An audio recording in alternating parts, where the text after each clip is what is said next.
I'm up here on the high desert of Wyoming, and this behind me is the Transcontinental Railroad grade from 1869. It was in use from 1869 until 1902 when they completed the Alpine Tunnel, but there's parts of the town that still remain, and they're really cool, and I want to show them. Let's check them out.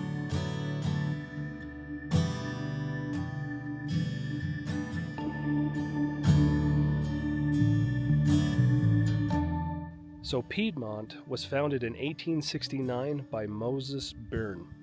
He was an immigrant from England who had a stage stop in the area. I think it was called the Muddy Creek Station. And when he found out that the Transcontinental Railroad was going to be coming through here, he decided he would establish a town. I think this was already a kind of a camp for the construction of the railroad, but he was going to make it more. And he was going to provide the railroad with the necessary wood ties and then later charcoal. So as you can see, there really isn't a lot of wooded area through here, but to the south is the Uinta Mountains where there are tons of trees. So he would bring in the trees to supply the railroad, and there's some kilns back behind me that were used to create charcoal to fuel the engines, and then were also shipped down into the Salt Lake area. Now this is the best part of what remains of Piedmont here.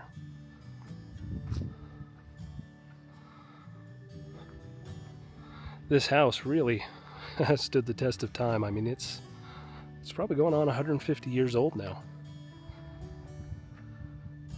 But if you can see, I don't know if you call it like a canyon there in where the roof corners, they put metal there to stop water from leaking in, and you know, that just is a testament to the craftsmanship and care that went into this house.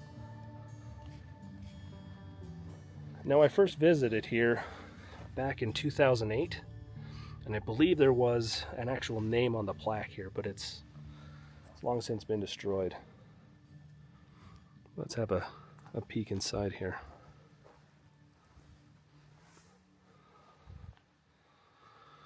What's now essentially a cow shed. Just glad there's no dead cows in here at the moment. Smells like cow turds. But the lath and plaster, oh, that's kind of not stepping over there. We'll just show it over here. The plaster and the lath. It's not very good insulation. The house would have been pretty stinking cold and drafty in the winter.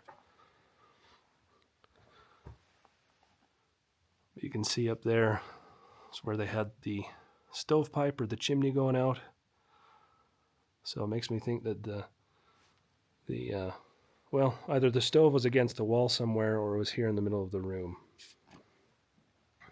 But very, very well built home. And even check this out here. Crown molding.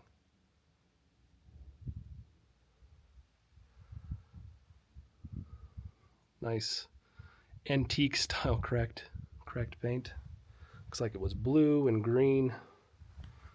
Don't really know when this house was abandoned.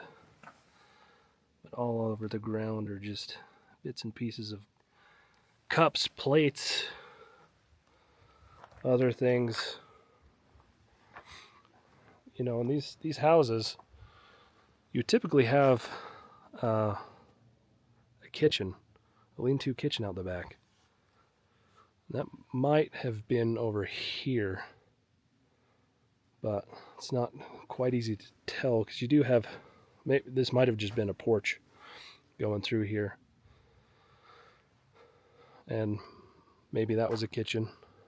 Could have been a barn or a shed, but I'm pretty sure this building, it's not a house.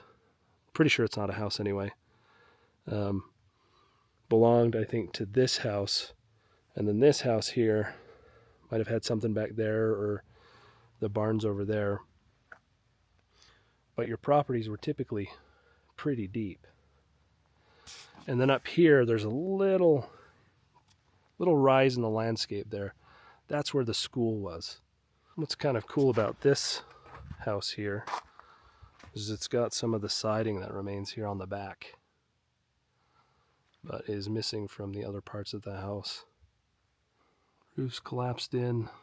You can see some fabric there, and it looks like the fabric was behind some boards that ran across there. I wonder if that was for the chimney or something, some kind of insulation. Well, maybe not. There's some fabric on the other end there, on the other side of that doorway. But I think you've really got to be impressed with how well built these houses are and how small they are. Yet this was home to somebody. You know, we live in such huge houses, even compared to the houses that were built in the mid to the end of the 20th century. Our houses today are massive, yet people lived presumably happy in these tiny homes. Well, tiny today. So on the back side of this house was siding, and on the front side here we have got some concrete or something like that. Yeah, it's like a old form of stucco or something.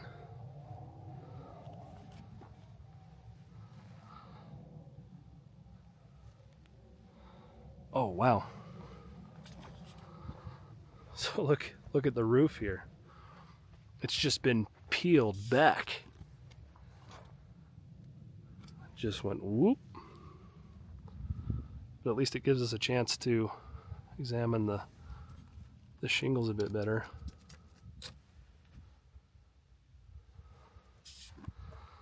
Held up for a long time. Now, as the town was just getting going in 1869, a young orphan drifted into town from Fort Bridger.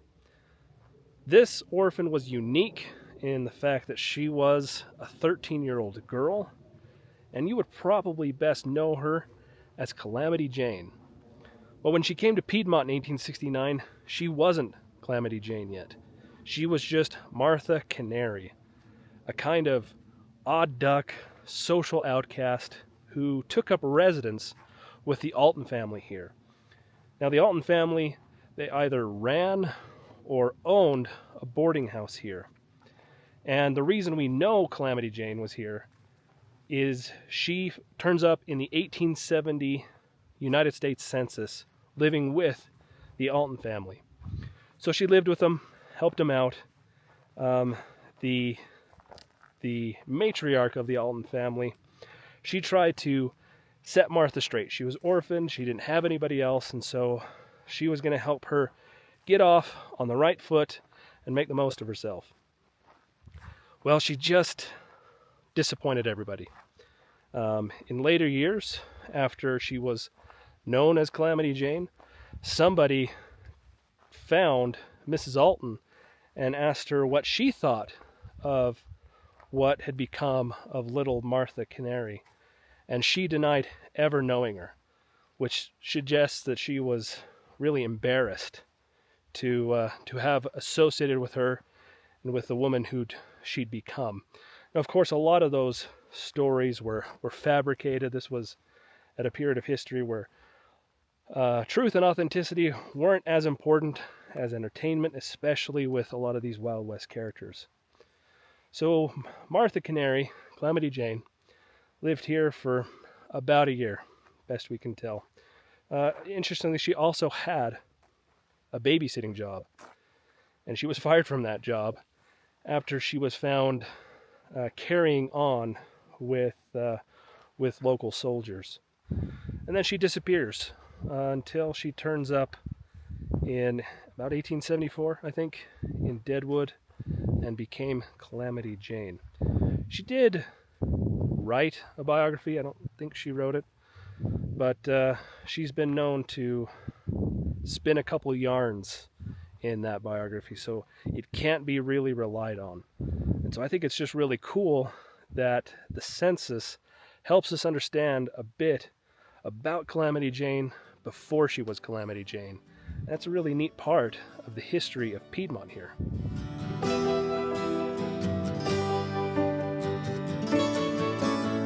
Here are the foundation remnants of the Piedmont School. You'd see it wasn't very big, just because we've got the outline of the stone foundations. Again, nothing here was big, but it also happily has a plaque. Oh my gosh, so much mud. No tetanus, please.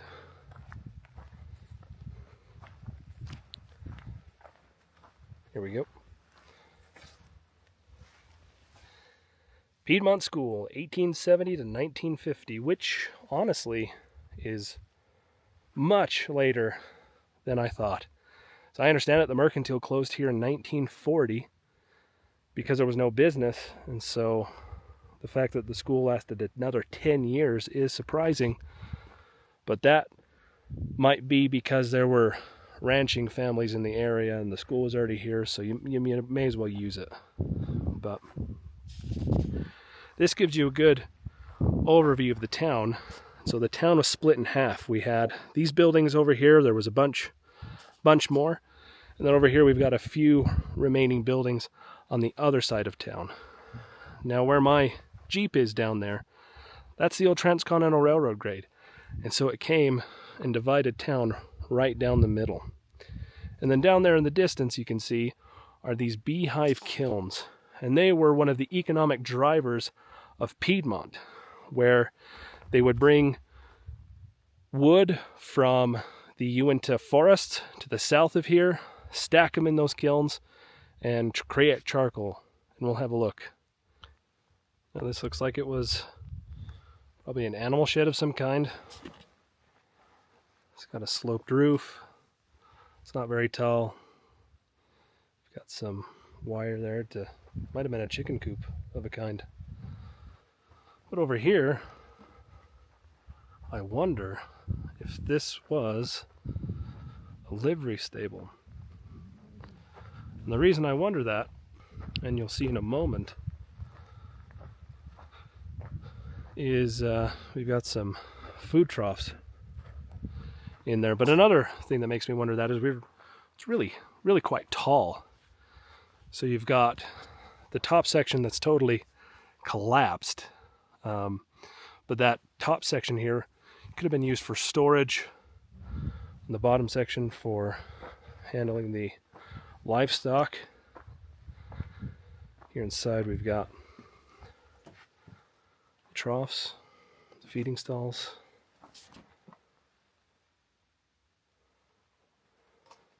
Looks like some creature has been built a nest over there of some kind. But then got this log comes up here, serve as a stall, specific stall space. Just do not want to step on a nail here. Oh, there's a ladder to go up the second story, which has totally collapsed in on itself. But you've got these huge beams, which would have been strong enough to support hay and other food for the animals. So I reckon this was a livery stable, but of course I might be wrong. I'm just using the evidence of my eyes here. Oh, okay. Even better. Here, stall right there. Just big enough for a smallish horse. It's not very big at all. It's just walking back to the road, and I turned around to find this hole with these big foundation stones. So I had to come back and have a quick squiz. This is definitely one of the bigger buildings in Piedmont, because we can trace the outline of the building. I mean, the whole obviously, but we do have some stones that help us out. And so, had a basement. I reckon this part was probably ground level. Wonder what that was. But could it have been a warehouse? Could it have been, the hotel or the boarding house? You know, could this been the boarding house where Calamity Jane worked? I don't know. But there's a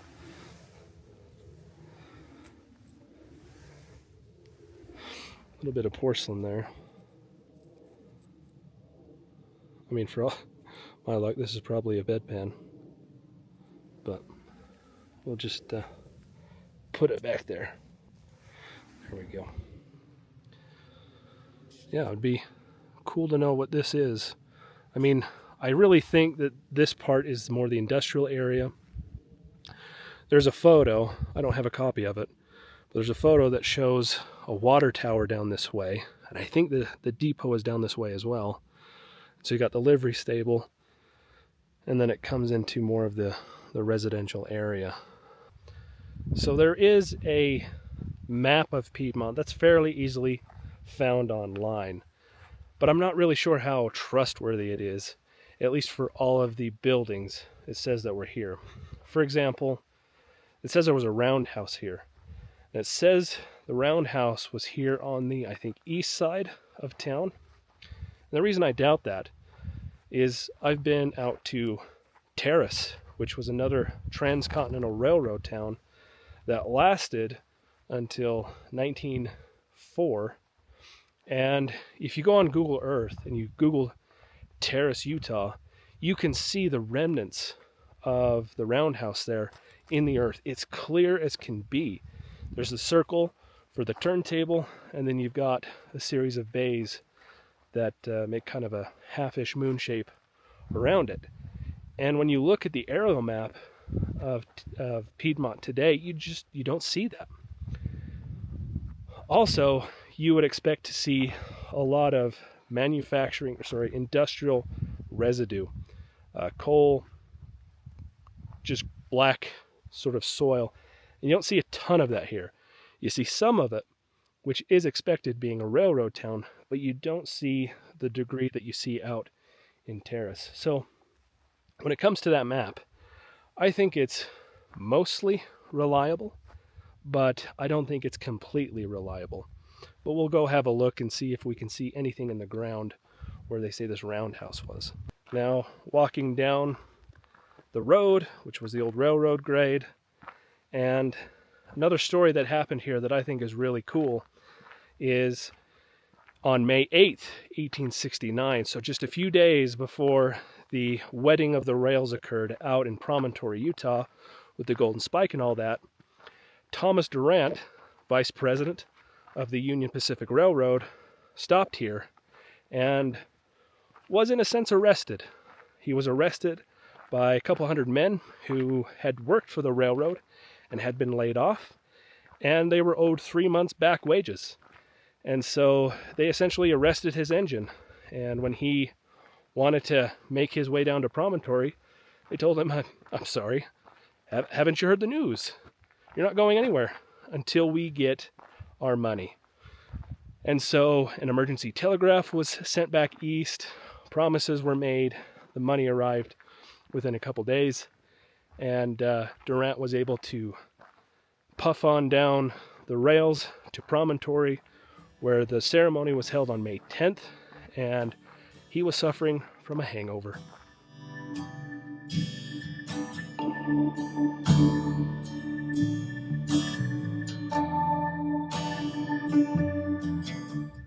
This is the area where the roundhouse was supposed to be, and I'm not seeing it. But you know, this road is still an active county road, and so who's to say that that heavy equipment hasn't just churned this up since 1902, when this part of the railroad ceased to exist. In fact, here in Piedmont, they hosted the workers who constructed the Alpine Tunnel that killed the town. And so it's kind of a bitter irony from the town.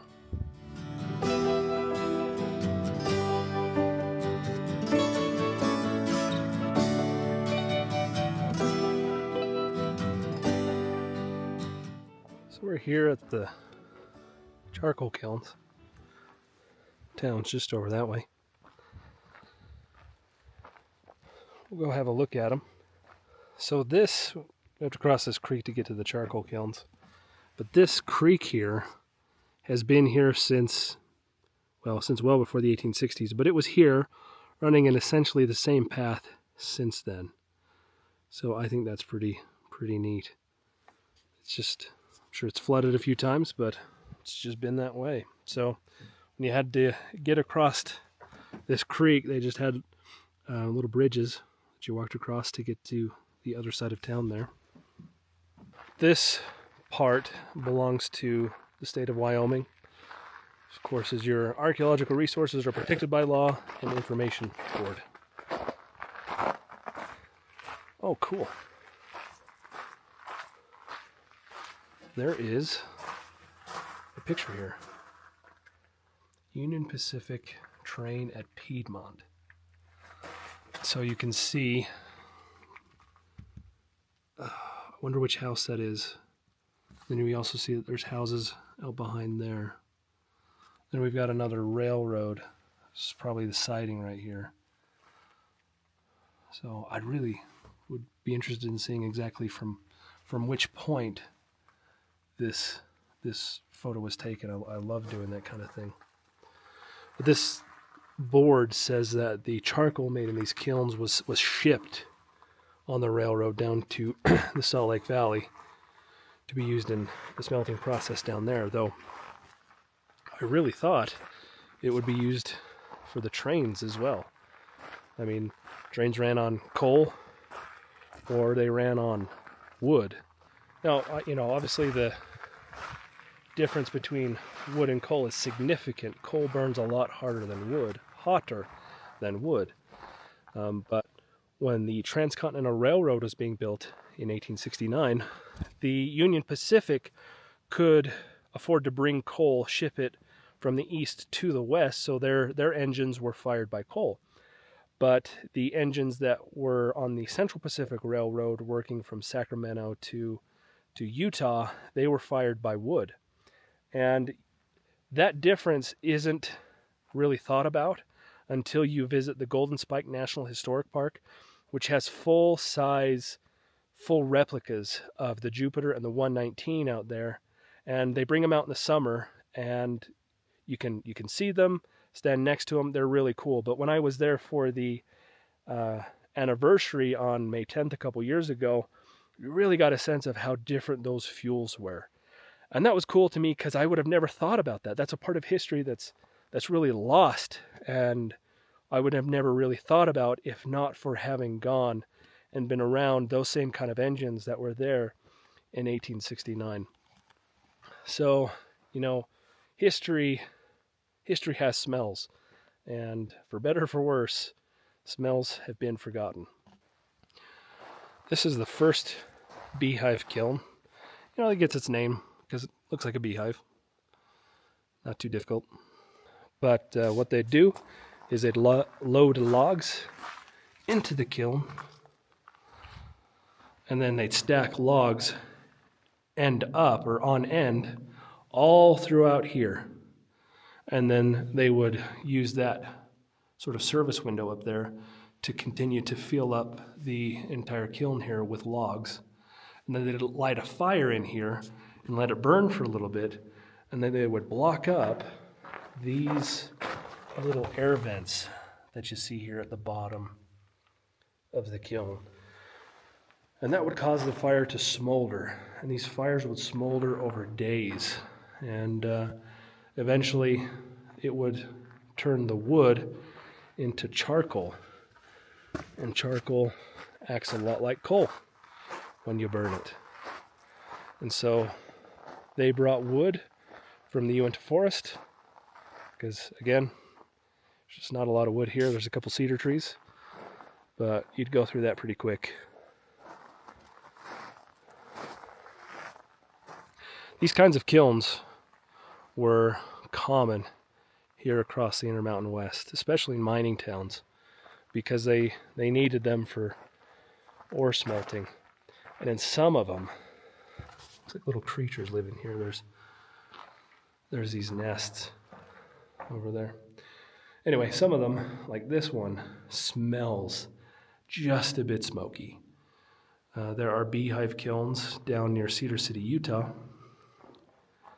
from the now ghost town of Irontown that we built in the 1850s, and they still have a very strong smoky smell to them. But what's cool about this one over here is you get a real good look at all the carbonized wood bits. I'm not even sure what that is exactly, but just how black that is and how thick it is. It's pretty much holding up that whole side of the wall while the rest of this is collapsed. Now, looking back over here, I don't know if you can see it too well on the camera, but there's a little fenced area, and that's one of the cemeteries here. It's mainly for the Byrne family, and to get there, you've got to take a road that goes up here, and then the little road that jots down, and it's not kept up, it's rutted, and it is super muddy right now.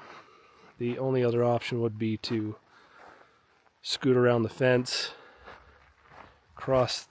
jump the creek, and then slog through this flooded field here, which, as much as I love history, and especially cemeteries, I'm afraid I'm not willing to do right now. So I guess I'm just going to have to come back and make another video and include the cemetery over there. Moses Byrne, who started the cemeteries over here, buried there with his wife Catherine, who of course grew up in Piedmont and is why this place is called Piedmont. So that's cool. Well, that takes care of it for our little adventure to the ghost town of Piedmont, Wyoming. I'd like to thank you for watching these videos. If you like this video, please hit that like and subscribe button. If you don't like this video, please forget I said anything. We'll catch you in the next one.